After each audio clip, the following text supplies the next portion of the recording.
They found a tin star near the Cimarron River in the spring of 1903. Half buried in the mud, tarnished black as sin, with a single bullet hole punched clean through the center. No body, no name engraved on the back. Just that star, lying there like a prayer the earth forgot to answer. The man who found it was a cattle rancher named Webb. He turned it over in his calloused hands, felt the weight of it, and knew immediately it wasn't just metal. It was a story, a ghost, a debt the land had been holding on to for 23 years. He brought it to the town priest, Father Matthias, who looked at it through spectacles cracked down the middle and said, "I remember this star.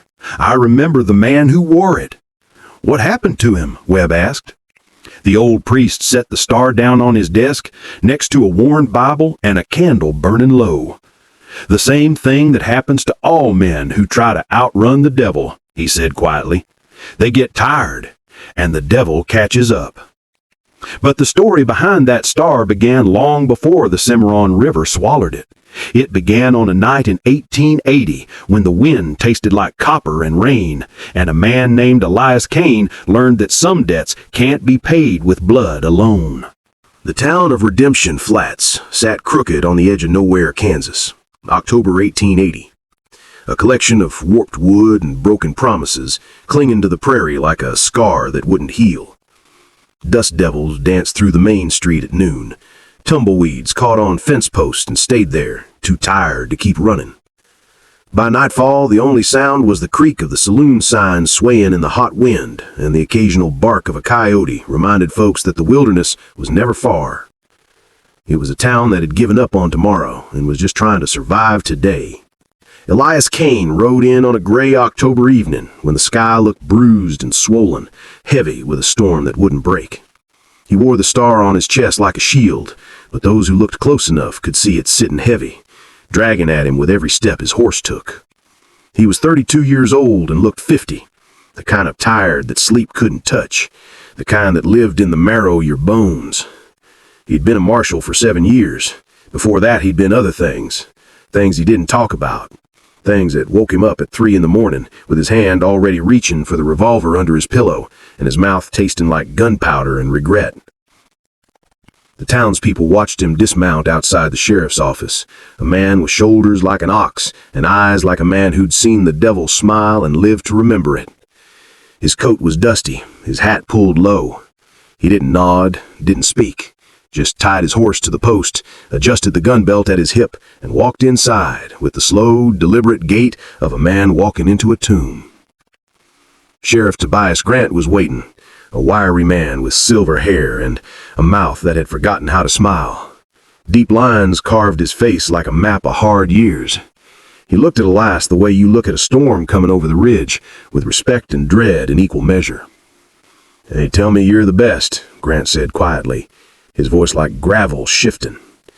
"They tell me a lot of things," Elias replied. His voice was whiskey and smoke, low and rough. "Most of it ain't true." Grant studied him for a long moment, then slid a photograph across the desk. It was worn at the edges, handled too many times by anxious fingers. The image showed a woman, maybe 25, with dark hair pulled back, eyes that held both fire and sorrow. She was beautiful in the way a lightning strike is beautiful. Dangerous, fleeting, impossible to forget. "Her name's Catherine Albright," Grant said. "School teacher. Been here about 3 years. Good woman.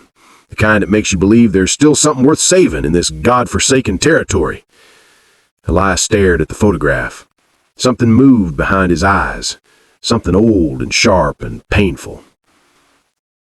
"She was taken 4 days ago," Grant continued, "by a man named Silas Cord. He rode in alone, walked right into her schoolhouse at midday, and took her at gunpoint. Didn't hurt anyone else, didn't rob anything, just took her and rode west." Elias picked up the photograph with fingers that weren't quite steady. He held it to the lamplight, and for just a moment his stone face cracked, just a hairline fracture. But it was there. "Cord," he repeated. The name fell from his lips like a stone into a well, disappearing into dark water. "You know him?" Elias didn't answer right away. He kept staring at the photograph, his thumb brushing the edge of it, like a man touching something sacred. His jaw tightened. When he finally spoke, his voice was barely above a whisper. "I know him." Grant leaned forward, his chair creaking. "Then you know he won't give her back, not alive, not whole. He won't give her back at all, unless he wants something." What would he want? Elias set the photograph down, his finger tracing the edge of the frame. Outside, thunder rumbled low and distant. The storm was coming closer. Me. The plains stretched endless under a sky the color of gunmetal and broken dreams. Elias rode west, following the trail Cord had left, deliberately sloppy, like breadcrumbs meant to be followed. Every broken branch, every hoofprint pressed too deep into the clay, every campfire left smoldering when it could have been buried. It was an invitation, a challenge, a promise of violence written in the language of the wild. The land out here didn't forgive, it just waited. On the second day, he stopped at a burned-out homestead. The chimney stood alone like a grave marker, black against the sky. The rest was ash and memory. You could still see where the walls had been, where the door had stood, where a family had tried to carve out a life and failed. The wind whistled through the ruins, carrying the ghosts of voices that would never speak again. An old woman sat on the porch of a neighboring shack, rocking slowly in a chair that had seen better decades. Her eyes were half closed against the sun, her face a road map of hard years and harder losses. A shotgun rested across her lap like a sleeping dog. "You chasing the devil?" she called out, her voice cracked and dry. Elias dismounted, his boots crunching on the scorched earth. "Something like that. She passed through here 2 nights back. She had a woman with him. She wasn't screaming, though. That's what struck me. Most women would be screaming their lungs out, but she looked resigned, like she knew where she was going and why, like she'd been expecting it for a long time." Elias felt something cold settle in his chest, heavy as iron. "She say anything?" "Nope, but he did." The old woman stopped rocking. Her eyes were sharp now, needle bright and knowing. "He said to tell the Marshal that the reckoning's come due. Said you'd understand. Said you'd been running long enough and now it's time to stand still and face what you've done." Elias stood there, the wind pulling at his coat, tugging at the brim of his hat. He nodded once, slow and deliberate, then climbed back on his horse without another word. There was nothing to say. The old woman already knew more than she should. That night, he made camp beneath a sky bleeding stars. The fire crackled low, orange light dancing across his weathered face. The darkness pressed in close, thick as a blanket, and somewhere far off, a wolf howled, mournful and lonesome and hungry. He pulled a small leather-bound Bible from his saddlebag, the only thing he'd kept from his mother, who died believing her son would be a good man. Inside the front cover was a faded photograph, edges soft from too much handling. A woman, dark hair pulled back, eyes like fire and sorrow. Catherine Albright. He stared at it for a long time, the firelight making shadows dance across her face. Then he closed the Bible, set it aside, and stared into the flames. The memories came whether he wanted them or not. 10 years ago, a different town, a different man. Elias hadn't been a lawman then. He'd been the other kind. The kind that took what he wanted and didn't ask permission. The kind that rode at night with a bandana over his face and murder in his heart. He'd ridden with Silas Cord back then, and 3 others whose names he tried not to remember, but couldn't forget no matter how hard he tried. Jimmy Cross, Roscoe Webb, Tom Deadeye Garrett. They were the Cord gang, and they were ghosts in the night.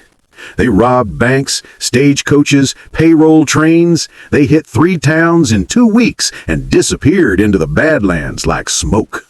The law couldn't touch 'em, didn't even come close. They were legends, the kind men whispered about in saloons and mothers warned their children about when the sun went down. And Elias had been good at it. Too good. Until Catherine. He'd seen her first in a nothing town called Bitter Creek, spring of 1870. She was a school teacher, walking past the general store with a stack of books in her arms, humming something soft and sad. The sun caught her hair just right, and for a moment, Elias forgot how to breathe. Just stopped in his tracks like he'd been shot. He started going to that town more often, started finding excuses. Told Silas they needed to scout it for a bank job. Told himself he was just being thorough. But the truth was simpler and more dangerous. He couldn't stay away. One day, after 3 weeks of riding 30 miles just to catch a glimpse of her, he finally worked up the courage to walk up to her on the street. She was locking up the schoolhouse, arms full of papers, when he stepped into her path and pulled his hat off. "Ma'am," he said, his voice rough and uncertain, "I ain't a good man, but I'd like to be, for you." She stopped, looked at him, really looked at him, and saw through every lie he ever told himself. Saw past the guns and the blood and the bravado to the scared, broken boy underneath. "Then start," she said, simply, not angry, not afraid, just matter of fact, like it was the easiest thing in the world. So he did. He left the gang that same week, walked up to Silas Cord in the camp outside Bitter Creek and said, "I'm done." Silas had laughed at first, thought it was a joke, but when he saw Elias's face, saw the certainty there, the laughter died. "You're walking away?" Silas said, his voice dropping to something cold and deadly. "After everything? After all we've been through?" "Yeah, I am. Because of a woman? Because of me." Silas stared at him for a long time. Then he spat in the dirt at Elias's feet. "You're dead to me. You hear me? You're a traitor and a coward, and one day I'm going to make you pay for this." Elias turned and walked away. Left Silas Cord standing in the dirt with murder in his eyes and a promise on his lips. 3 months later, Elias turned himself in, walked into a marshal's office in Dodge City and confessed to everything. Gave names, locations, details. He served 2 years in Leavenworth, and every night he thought about Catherine and the promise he'd made to be better. When he got out, he pinned on a star and never looked back. But Silas never forgot, and Silas never forgave. On the 4th day, just past noon, when the sun hung white and merciless, Elias found the church. It stood alone on a hillside, white paint peeling like dead skin, the cross tilted against the sky like a question God forgot to answer. The door hung open, creaking in the wind with a sound like a man dying slow. Weeds grew up through the porch boards. The windows were broken, jagged glass teeth catching the light. It was a house of God that God had abandoned. Elias tied his horse to a post that leaned at a dangerous angle and walked up the steps slowly, his spurs chinking with each footfall. His hand rested on the grip of his revolver, but he didn't draw. Not yet. He pushed the door open wider and stepped inside. The air was cool and smelled of rot and old prayers. Dust hung in the shafts of sunlight streaming through the broken windows. Pews sat in crooked rows, some overturned, some missing. At the front, the altar stood bare except for a tarnished cross lying on its side. Catherine was there. She sat in the front pew, hands folded in her lap like she was waiting for a sermon to begin. Her dress was dusty but intact. Her hair was loose around her shoulders. She stared at the altar, her face unreadable, calm in a way that made Elias's chest tighten with fear. "Catherine," he whispered, his voice echoing in the empty space. "He told you you'd come." Her voice was distant, hollow, like she was speaking from the bottom of a well. "He said you always come. Said you can't help yourself. Said it's who you are." Elias moved down the aisle slowly, his boots echoing on the wooden floor. Each step felt like walking toward his own grave. "You hurt?"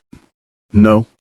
She finally turned to look at him, and he saw that her eyes were older now, sadder, like she'd seen something in the last 4 days that had aged her 10 years. But you will be. Silas Card stepped out from behind the altar.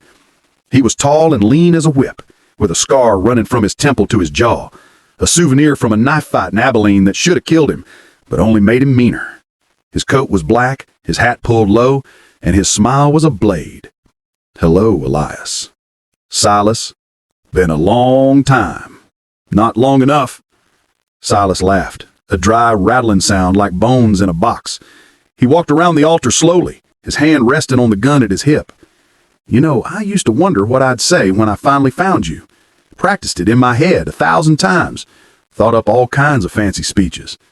But now that you're here, I realize there ain't much to say. Then let her go, Elias said. His voice was steady, but his heart was hammering against his ribs. This is between us. Is it? Silas stopped, tilted his head like a curious dog. See, I've been thinking about that, and I realize she's the reason. She's why you left, why you betrayed us, why you turned yourself in and testified against your own brothers. I testified because it was right. Right? Silas' voice cracked like a whip.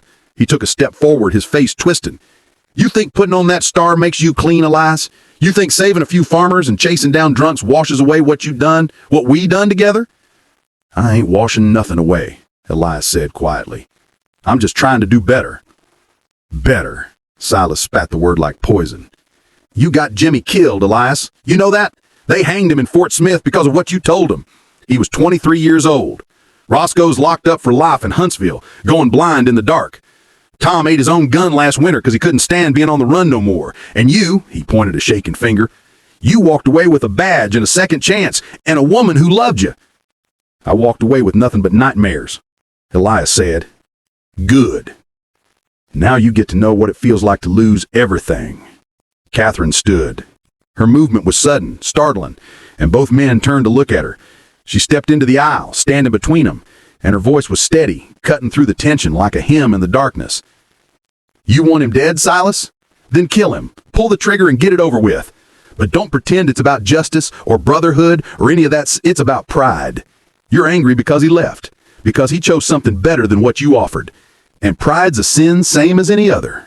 Silas stared at her and something flickered in his eyes. Pain, longing, rage, a terrible complicated mix of emotions that made him look for just a moment like a lost child. You loved him, Silas said softly. Even after everything he'd done, even knowing what he was, you still loved him. I did. Because he wanted to change, and he did.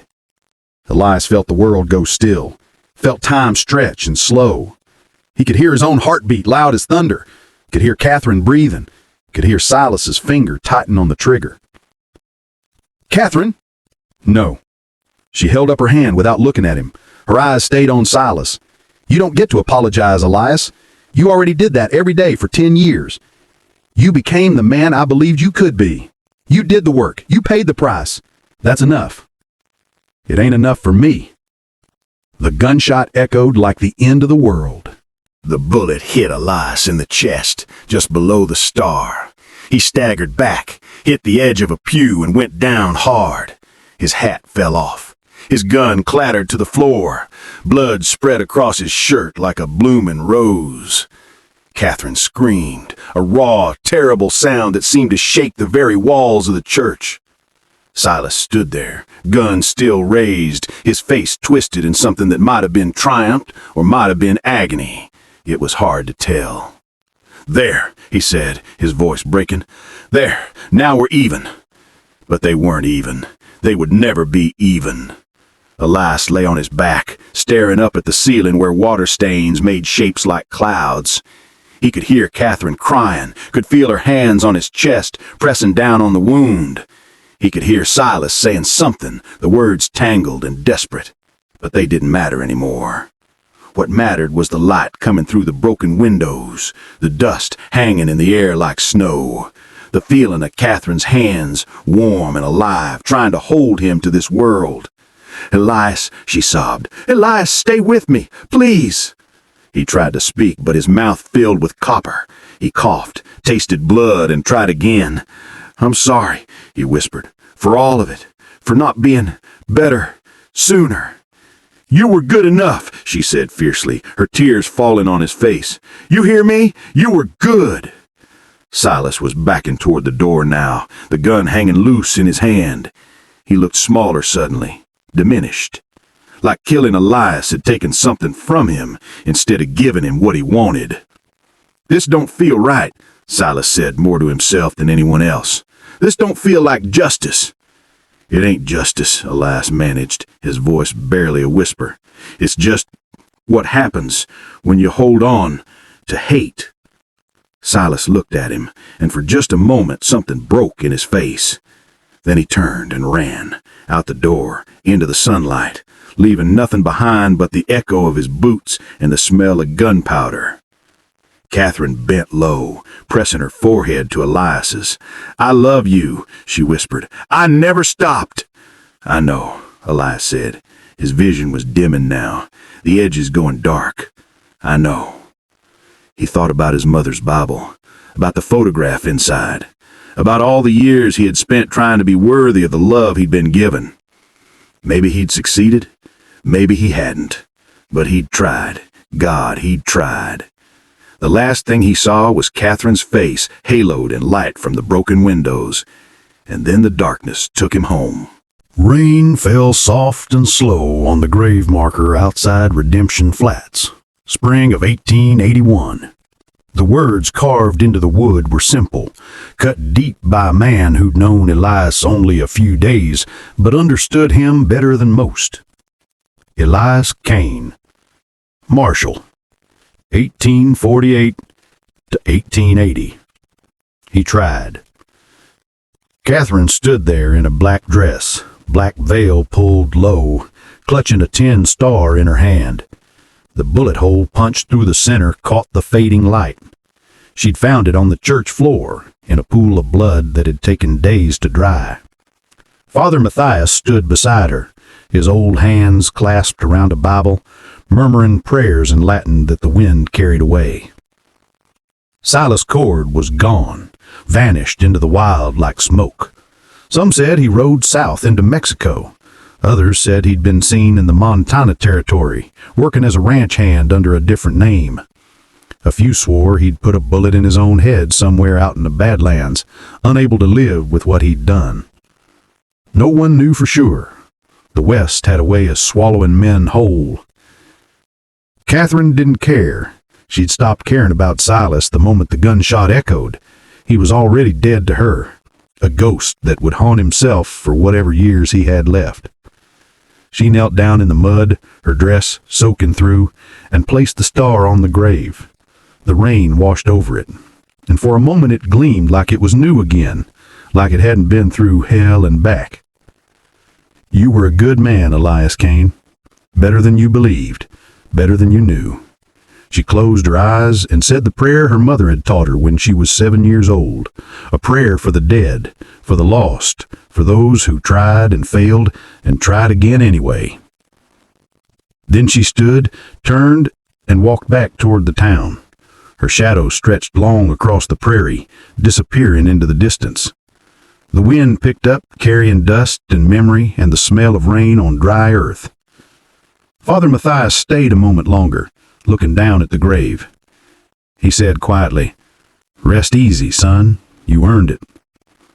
Somewhere in the distance, a coyote howled.